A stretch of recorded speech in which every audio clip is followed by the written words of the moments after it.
6 years ago, my sister took my millionaire fiancé, the man I was just weeks away from marrying. Now, at our mother's funeral, she showed up holding his arm, flashing a huge diamond ring. She looked me up and down and said, still single at 38? I ended up with the guy, the cash, and the mansion. Can you imagine standing at your own mother's funeral, heartbroken, only to have the sister who stole your fiancé 6 years ago waltz in, flashing her diamond ring and sneer, poor you, still alone? Well, that was my reality. But what she didn't know was that I had a surprise waiting for her, one that would wipe that smug smile right off her face. I'm Rebecca, and at 38, I found myself bracing for impact at Mom's funeral.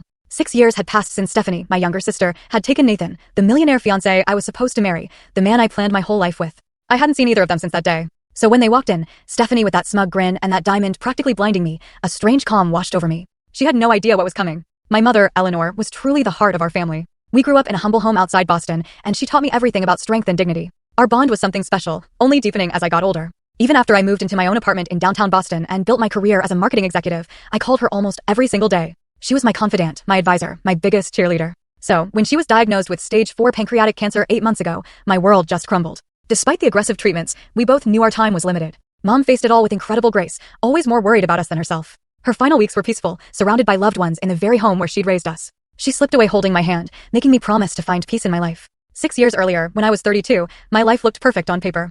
I had the career, the friends, a great apartment. But something was missing. I worked 60-hour weeks, dated occasionally, but nothing serious ever stuck. Then, at a charity gala, through my college friend Allison, I met Nathan Reynolds. He was charismatic, with a perfect smile and a confidence that just filled the room. A self-made tech millionaire at 36, he was the kind of success story you read about in magazines. Our connection was instant. We both loved art, travel, and had big ambitions. After our first date at an exclusive restaurant overlooking the harbor, I called my mom, practically bubbling, telling her I'd met someone truly special. Our relationship took off quickly. Weekend trips to Martha's Vineyard, symphony performances, intimate dinners, it became our routine. Nathan was so attentive, so generous, always bringing thoughtful gifts and planning elaborate dates. After 18 months, during a private dinner on a yacht in Boston Harbor, he proposed with a 5-carat diamond ring. I said yes without a second thought. My parents were ecstatic, especially Mom, who immediately started envisioning the perfect wedding. Nathan had the resources to make any wedding dream come true, and Mom insisted we shouldn't hold back. Then there was Stephanie. She's 2 years younger than me, and our relationship had always been complicated. Growing up, we were close, but there was this constant competition. If I had a toy, she wanted it. If I made a friend, she had to have them.